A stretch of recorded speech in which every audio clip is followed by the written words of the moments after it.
No necesito que tú estés, pero si estás, me viene bien.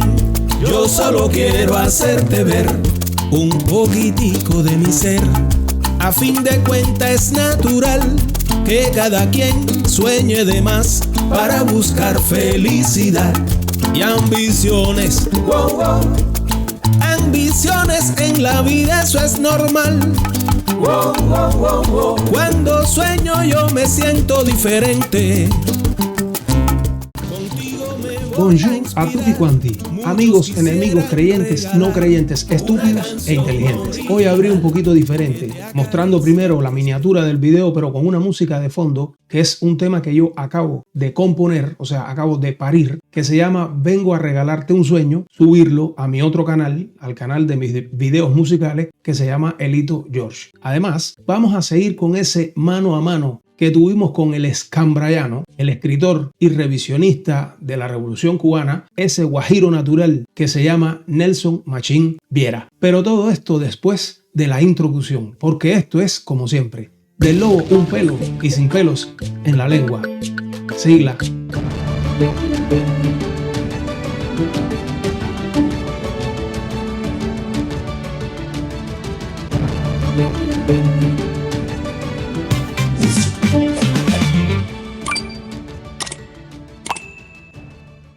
Bueno, ¿qué me vas a decir, Elito? Bueno, pues yo te puedo dar alguna información de primera mano, muy buena información sobre la historia de Venezuela. Los Estados Unidos de América, que como bien tú dices, no es una nación. Los Estados Unidos de América es un conglomerado de corporaciones y de varias naciones. O sea, no es un país. Los Estados Unidos no es una nación. No es un país como, por ejemplo, lo es Cuba o como lo es Italia o como lo es... No. Los Estados Unidos es un conglomerado de corporaciones y tienen sus intereses. Pero tú sabes que ese sistema de corporación está en decadencia total. Y ellos mismos llevan 20, 30 años acelerando el proceso del multilateralismo. O sea, el mundo ya es multilateral. Ellos estaban acostumbrados, con Nixon, implantaron el sistema del petrodólar. O sea, ellos lograron hacer que todas las transacciones que se hacían en petróleo, pues se pagaran en dólares. Y entonces por eso se llama petrodólar, porque todo el que compraba y vendía petróleo tenía que hacerlo en dólar. Pero ¿cuál es el problema?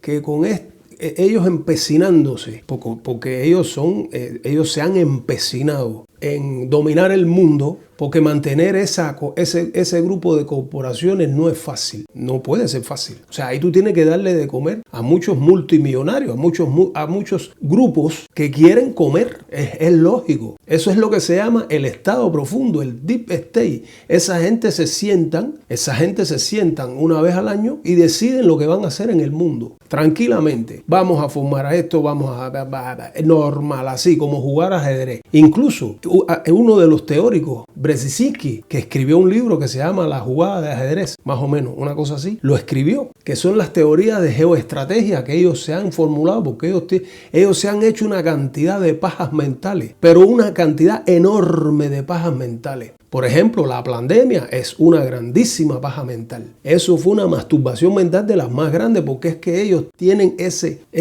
esa furia del control mundial de la población. Lo dicen. Ellos lo dicen los gays, lo dicen, somos muchos, somos demasiados en el mundo. Pero bueno, volviendo a lo del petróleo. El problema de Venezuela es que ellos no calcularon bien. Ellos por años dedicándose a la historia, o sea, poniéndole más atención en cuanto a dinero, inversión y armamento y ayuda, estrategia y tecnología, eso a lo de Rusia y a lo del Medio Oriente, que ahí estamos hablando de Irán y Yemen y armando a Israel para que Israel se mantenga constantemente creando guerras en todo el Medio Oriente para poder apoderarse de la reserva de todo eso, porque esa es el área más rica del mundo en cuanto a petróleo y gas natural, el Medio Oriente o el Oriente Medio o el Asia Menor, como quieran llamarla. Bueno, bien, se descuidaron de Venezuela. Ellos daban por sentado que Venezuela, Colombia, en su infinita arrogancia, en su descomunal prepotencia, ellos se descuidaron de Venezuela. Y Venezuela, ¿qué hizo? empezó a tejer relaciones comerciales fuertes con 3 bestias negras de la corporación Estados Unidos de América, que es China, Rusia e Irán. Y en los últimos años, en los últimos 3, 4 años, esos 3 países han invertido muchísimo en Venezuela. Pero cuando te hablo de invertido muchísimo es que, por ejemplo, China está comprando el 78% del crudo venezolano, que no es un crudo fácil. Yo hice un video en el canal, 2 videos, dedicándole un poco al tema de las compañías venezolanas que operaban dentro de los Estados Unidos, la Citgo, que es como se llaman. Inclusive Chávez, en un invierno de eso terrible, les regaló petróleo a los norteamericanos dentro de los Estados Unidos.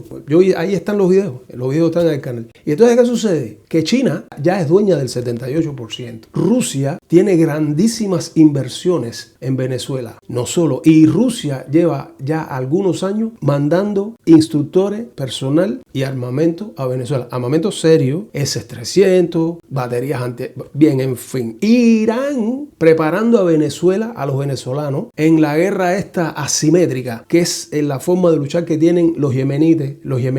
Bien, en fin, eso está pasando en Venezuela. ¿Qué sucede? Que ahora los Estados Unidos, cuando se ven cogidos por el cuello, usan a Maduro como ariete, como punta de lanza, para poder desacreditarlo y entonces pensar así, hacerse la idea de que se iban a adueñar de Venezuela quitando a Maduro. O sea, descabezamos la revolución bolivariana, como ellos lo llaman, y nos ayudamos a Venezuela. No es tan así. No es tan así. Por ejemplo, una de las cosas más extrañas que tuvo, esto lo podemos hablar mucho más y a profundizar, pero muchas personas no calculan a Putin. Y no es una cuestión de que, o sea, uno dice, bueno, ¿y por qué Vladimir Putin? Que tenemos que hablar de Putin, tú y yo, aquí en el canal. Hay que dedicarle un video a Putin porque Putin es un caso sui generis. Dentro de lo que es Putin es un caso sui generis. Tú sabes que hablando de Putin, bueno, para terminar lo de Venezuela, le vamos a dedicar le decimos a los amigos del canal que le vamos a dedicar un video a Putin.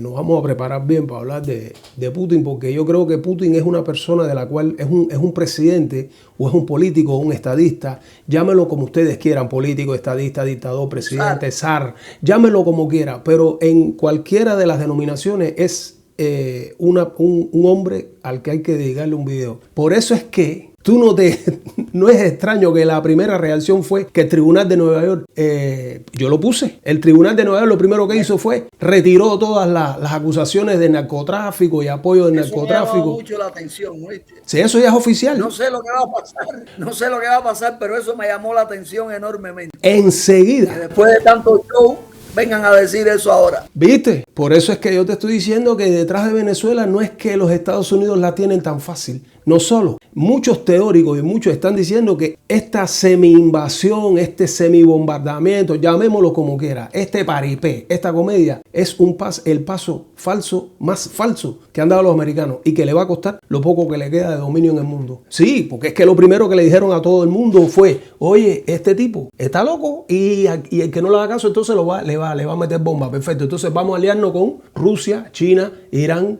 India, Sudáfrica, Arabia Saudita. ¿Te das cuenta? Por eso yo te digo que tenemos que estar bien claros en las posiciones. O sea, esto no es hablando tanto de Venezuela, porque Venezuela ya sí tiene otro problema más dentro de Venezuela, y es que mucha gente siempre liquidan el problema con el chavismo y con que son comunistas y con que son socialistas, pero es una cosa un poquitico más profunda, porque inclusive comparan constantemente Venezuela con Cuba. Venezuela y Cuba son dos cosas diferentes. Aunque se hayan aliado, aunque sean amigos, aunque Fidel le haya proporcionado, aunque al final yo también estoy de acuerdo contigo en que ellos trabajan para la CIA. Pero ese es el problema. La jugada que hizo Petro en Colombia hace tres meses, que sacó a todo el personal de la CIA y de la OTAN de Colombia. Petro es de izquierda, él es socialista, Petro es de izquierda. Y Petro es aliado de los Estados Unidos de América. Sin embargo, es que extraño esa jugada de que cuando los americanos empezaron con el lío del narcotráfico, porque tú sabes cómo son ellos, así empiezan ellos, ¿no? Porque empiezan a acusarte de una cosa,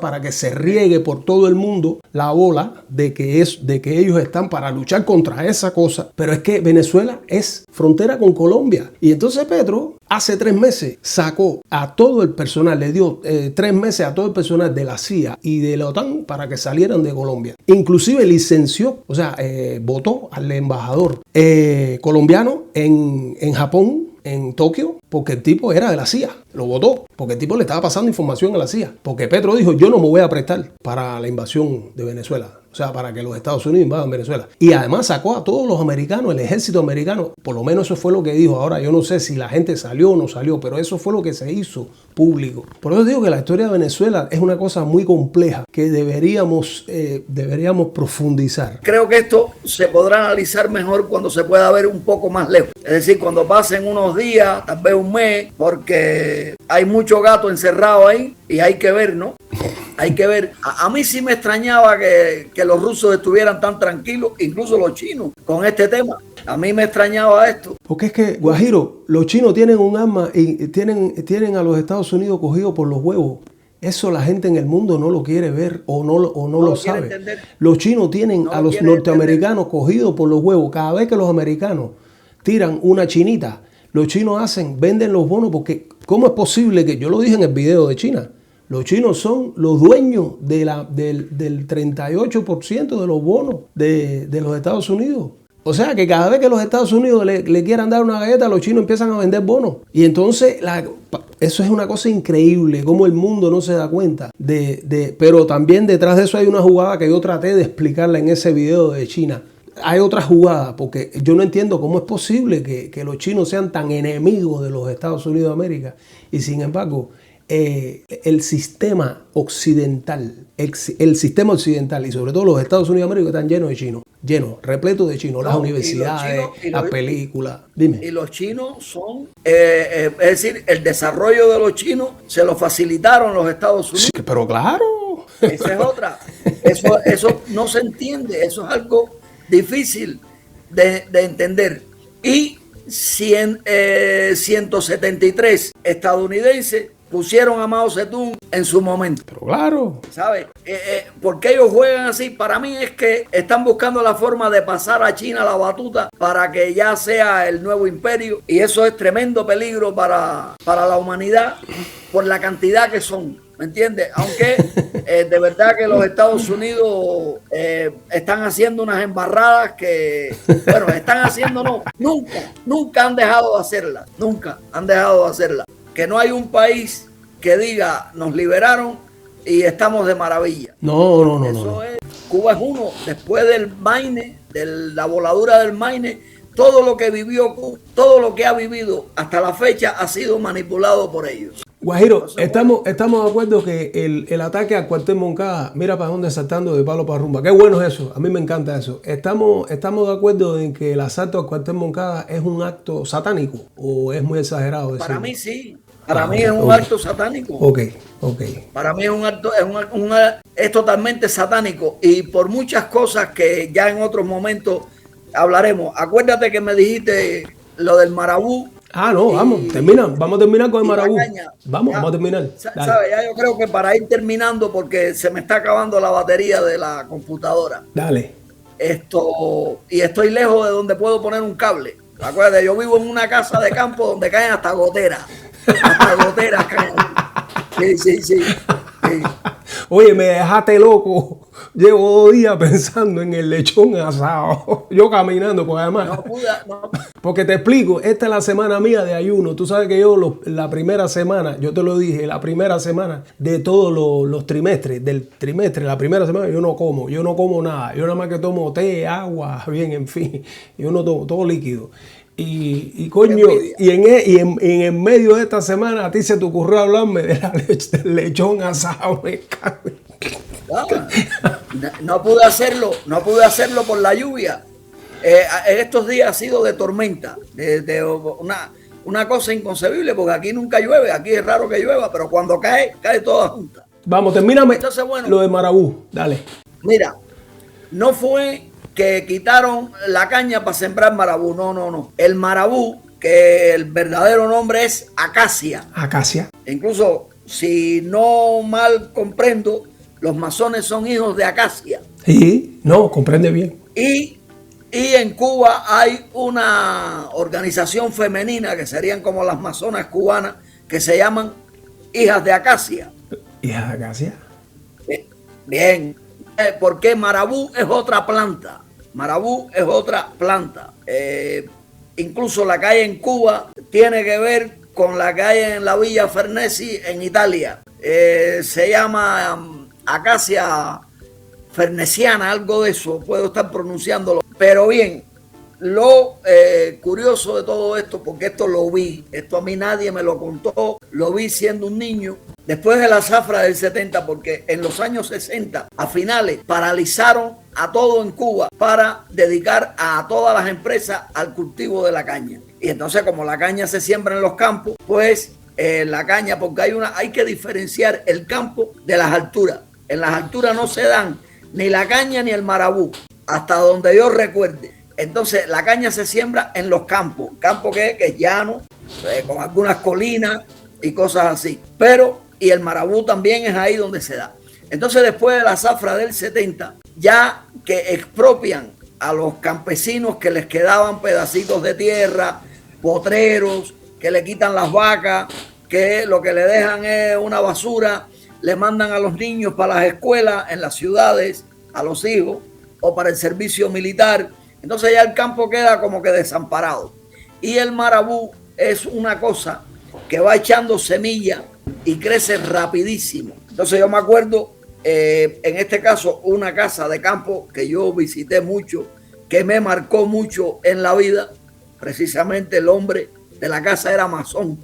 Pero más bueno, había que mandarlo a hacer, pero ese no sabía que ellos están para lavarle la cara a los de arriba, a los que pasan del grado 33. Este hombre iba de vez en cuando por el potrero, caminando con el machete, y sacaba cualquier matita de marabú que veía naciendo. Él tenía un callo, él le llamaba callo, a un montón de marabú que tenía en el medio del potrero, por si alguna vaca le caía atrás, meterse ahí dentro. ¿Sabe? Que tenía su forma de moverse, pero la vaca no podía entrar. Era como un túnel dentro del marabú, pero él siempre estaba mirando por fuera, que no se saliera, que no nacieran más plantas, porque sabía que eso iba ocupando el terreno. Estoy hablando de marabú, pero marabú es otra cosa, que empezó por Camagüey, un regalo que le hicieron a una condesa o no sé qué, que se la trajeron no sé de dónde, si es de África, que marabú es un pájaro. Sí. El verdadero marabú se parece a esa ave. Y entonces aquí estamos hablando de la acacia. Y entonces cuando esta gente ya empieza el campo de Cuba a quedarse sin hijos, sin niños, todo para las escuelas, a estudiar refrigeración y no sé cuántas basuras, para luego amargarlos y que terminaran en la Florida. Porque nadie se ha preguntado por qué en Cuba graduaban tantos técnicos en refrigeración y aire acondicionado, si en Cuba tener aire acondicionado en aquellos años era un rezago del pasado capitalista. Y habían 3 refrigeradores en toda Cuba, pero era precisamente para mandarlos para la Florida. Fidel tenía que graduar el personal de la Florida, igual que los que graduaban en la Unión Soviética, en temas de drenaje y todo eso, porque iban a terminar en los Estados Unidos. Todo eso estaba, quien pagaba todo eso era Rockefeller, allá en la Unión Soviética, porque la Unión Soviética también estaba en las garras de los Estados Unidos. Entonces, bueno, a lo que iba. Cuando ya sacan a todos estos muchachos, los padres se quedan solos, se amargan, y también el pretexto de que fueran para las ciudades para que estuvieran cerca de los hospitales. Ese era otro cuento buenísimo, como si en Cuba nadie se fuera a morir de enfermedades, solo de hambre, ¿no? Y entonces, porque yo le llamo al hambre de Cuba hermosa superación campesina. Fíjate, sí, esa es la hermosa superación campesina. Sacar a todos los campesinos para las escuelas. Si esa gente no necesitaba eso, chicos. Esa gente sabían contar, leer escribir y ya con eso tenían suficiente y eran más felices que en Miami que en cualquier lugar de eso. Hoy en día quiero que sepa que casi todos los cipayos estos son guajiros intelectuales, es decir que son gente que Fidel preparó, aunque ellos no quieran a Fidel, pero están haciéndole el juego a la perfección. Perfecto. ¿Sabe? Entonces, en sus demostraciones de sabiduría y uniéndose al más fuerte, pues Cuba es la última en la cola. Entonces, bueno, al sacar a toda esa gente de los campos, al no cultivarse los campos, pues el marabú fue ocupando terreno.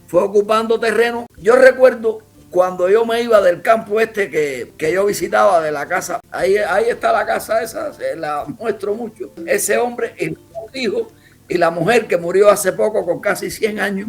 Cuando yo me iba de esa casa para la ciudad de Cienfuegos, a mí nunca me ha gustado decir el nombre de ese campo, no lo digo ni en los libros. Cuando yo me iba de la casa a la parada de la Guarandinga, que era como se le llamaba al traste que me llevaba para la ciudad, cuando yo me iba, estaba parado allí, pero ya desde años atrás siempre miraba una loma, una colina, donde veía las vacas de este señor, donde veía las vacas en una colina limpiecita con un pasto verde, que aquello era una maravilla. Yo me ponía ahí en la parada esperando la Guarandinga a llorar, porque yo no quería irme para la ciudad, yo no quería irme, a mí era un castigo estar en la ciudad. Yo me iba en la Guarandinga y me ponía un sombrero en los ojos para llorar y que no me vieran, porque tú sabes bien que para los cubanos que un macho llore es un pecado, y desde niño pues eso uno lo asimila como tal. Y entonces yo me iba llorando de aquel campo, y con el tiempo al hombre le quitaron las vacas, él sí siguió allí y allí murió. A los hijos se los llevaron juntos para el servicio militar, a los dos.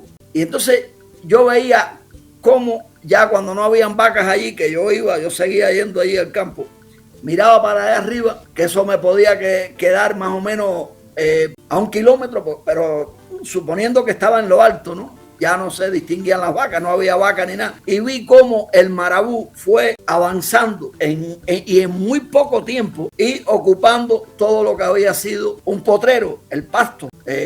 Lo vi con mis ojos, nadie me lo contó. De hecho, a aquel lugar vino Fidel una vez y los guajiros le pidieron 2 o 3 cosas. Y una fue un terreno para jugar pelota, para el béisbol. Y el tipo ordenó que lo hicieron precisamente frente a la parada de la Guarandinga. En ese terreno nadie jugó pelota. Posiblemente el único juego de pelota que se hizo ahí lo hicimos unos chiquillos. Lo echamos unos chiquillos. Y ya cuando jugamos por la primera base y todo eso, ya venía el marabú. Era complicado, ¿no? Porque ya tenían ramas de marabú allí. Y en menos de 6 meses ya el terreno de pelota completo era marabú completamente. Y así vi cómo el marabú fue ocupando toda Cuba. Y a mí me preocupa mucho, ¿no? Es una de las cosas que yo digo, si también el marabú no es como lo mismo del Moncada. Incluso estoy analizando la charretera de Fidel, que las ramitas, más que de laurel, parecen de marabú. Seguro, puede ser.